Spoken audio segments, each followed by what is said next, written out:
നിങ്ങൾ എപ്പോഴെങ്കിലും ചിന്തിച്ചിട്ടുണ്ടോ, ഒരേ സ്ഥലത്ത് വെച്ച് ഒരേ ക്യാമറയിൽ രണ്ട് വ്യക്തികൾ എടുക്കുന്ന വീഡിയോകളിൽ ഒന്ന് മാത്രം തിയേറ്റർ സ്ക്രീനുകളിൽ കാണുന്ന സിനിമ പോലെ മനോഹരവും മറ്റൊന്ന് വളരെ സാധാരണവുമായി തോന്നുന്നത് എന്തുകൊണ്ടാണ്?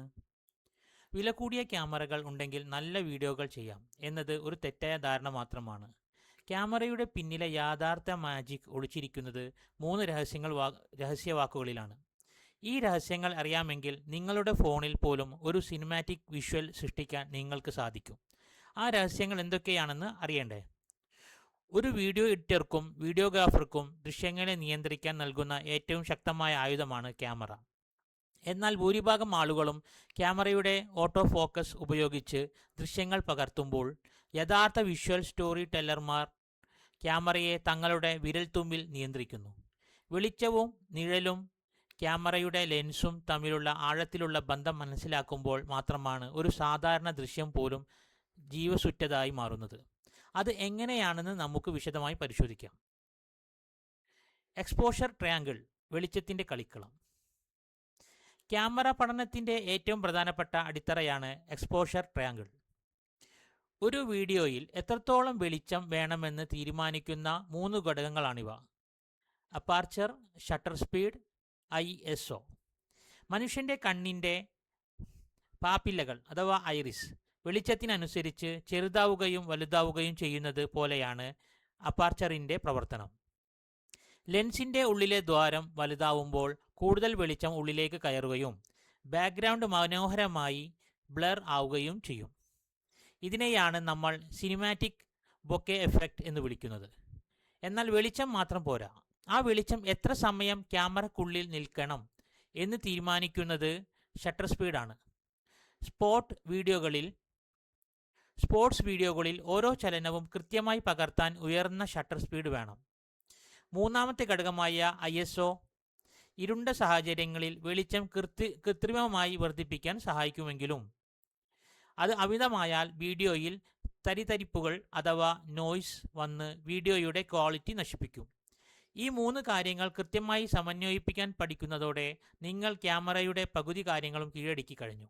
പക്ഷേ മനോഹരമായ ഒരു ഫ്രെയിം എങ്ങനെയാണ് നിർമ്മിക്കുന്നത്? ഫ്രെയിമിങ്ങും കോമ്പോസിഷനും. കാഴ്ചയുടെ മനഃശാസ്ത്രം. ഒരു മികച്ച വീഡിയോഗ്രാഫർ ക്യാമറയിലൂടെ കാണുന്ന കാഴ്ചകളെ വെറുതെ പകർത്തുകയല്ല ചെയ്യുന്നത്, മറിച്ച് പ്രേക്ഷകരുടെ ശ്രദ്ധ എങ്ങോട്ട് പോകണമെന്ന് മുൻകൂട്ടി നിശ്ചയിക്കുകയാണ് ചെയ്യുന്നത്. ഇതിനായി ഉപയോഗിക്കുന്ന ഏറ്റവും ലളിതവും എന്നാൽ ശക്തവുമായ നിയമമാണ് റൂൾ ഓഫ് തേർഡ്.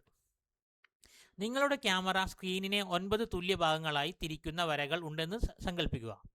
ഈ വരകൾ പരസ്പരം മുറിച്ചു കടക്കുന്ന 4 ബിന്ദുക്കളിൽ ഏതെങ്കിലും ഒന്നിൽ നമ്മുടെ പ്രധാന കഥാപാത്രത്തെ നിർത്തുകയാണെങ്കിൽ ആ ദൃശ്യം കാണാൻ കൂടുതൽ ആകർഷകമായിരിക്കും.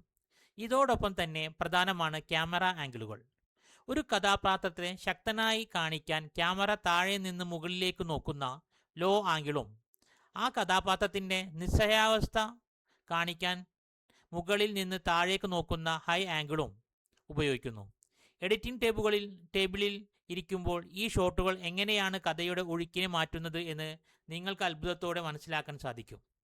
എന്നാൽ മികച്ചൊരു ഫ്രെയിം ഉണ്ടെങ്കിലും വെളിച്ചം കൃത്രിമമല്ലെങ്കിൽ കാഴ്ച പൂർണ്ണമാകുമോ? 3 പോയിന്റ് ലൈറ്റിങ്ങും ഓഡിയോ മാജിക്കും സിനിമകളിൽ രാത്രി ദൃശ്യങ്ങളിൽ പോലും വളരെ വ്യക്തമായി കാണുന്നത് എന്തുകൊണ്ടാണെന്ന് ചിന്തിച്ചിട്ടുണ്ടോ? അവിടെയാണ് ലൈറ്റിങ്ങിൻ്റെ പ്രാധാന്യം. ഇതിനായി പ്രൊഫഷണലുകൾ ഉപയോഗിക്കുന്ന രീതിയാണ് 3 പോയിന്റ് ലൈറ്റിംഗ്. ആദ്യമായി കഥാപാത്രത്തിൻ്റെ മുഖത്തേക്ക് പ്രധാനമായി അടിക്കുന്ന വെളിച്ചമാണ് കീ ലൈറ്റ്. ഇത് മുഖത്തിൻ്റെ ഒരു വശത്ത് നിഴലുകൾ ഉണ്ടാക്കും. ആ നിഴലുകളെ മൃദുവാക്കാൻ മറുഭാഗത്ത് നിന്ന് നൽകുന്ന കുറഞ്ഞ വെളിച്ചമാണ് ഫിൽ ലൈറ്റ്. മൂന്നാമതായി കഥാപാത്രത്തിന് പിന്നിലെ പശ്ചാത്തലത്തിൽ നിന്നും വേർതിരിച്ചു നിർത്താൻ തലക്കും തോളുകൾക്കും പിന്നിൽ നിന്ന് നൽകുന്ന വെളിച്ചമാണ് ബാക്ക് ലൈറ്റ്. ദൃശ്യങ്ങൾ എത്ര തന്നെ മനോഹരമായാലും അതിലെ ശബ്ദം അഥവാ ഓഡിയോ മോശമാണെങ്കിൽ പ്രേക്ഷകർ ആ വീഡിയോ കാണുന്നത് നിർത്തും. ഒരു അഭിമുഖം ചെയ്യുമ്പോൾ കോളർ മൈക്കുകളും പുറത്തു നിന്നുള്ള വ്ലോഗുകൾ ചെയ്യുമ്പോൾ കൃത്യമായ ദിശയിലെ ശബ്ദം മാത്രം എടുക്കുന്ന ഷോട്ട് ഗൺ മൈക്കുകളും ഉപയോഗിക്കേണ്ടത് എങ്ങനെ എന്ന് ഒരു വീഡിയോഗ്രാഫർ അറിഞ്ഞിരിക്കണം. ദൃശ്യവും ശബ്ദവും കൃത്യമായി സമ്മേളിക്കുമ്പോൾ മാത്രമാണ് എഡിറ്റിംഗ് പൂർണ്ണമാകുന്നത്.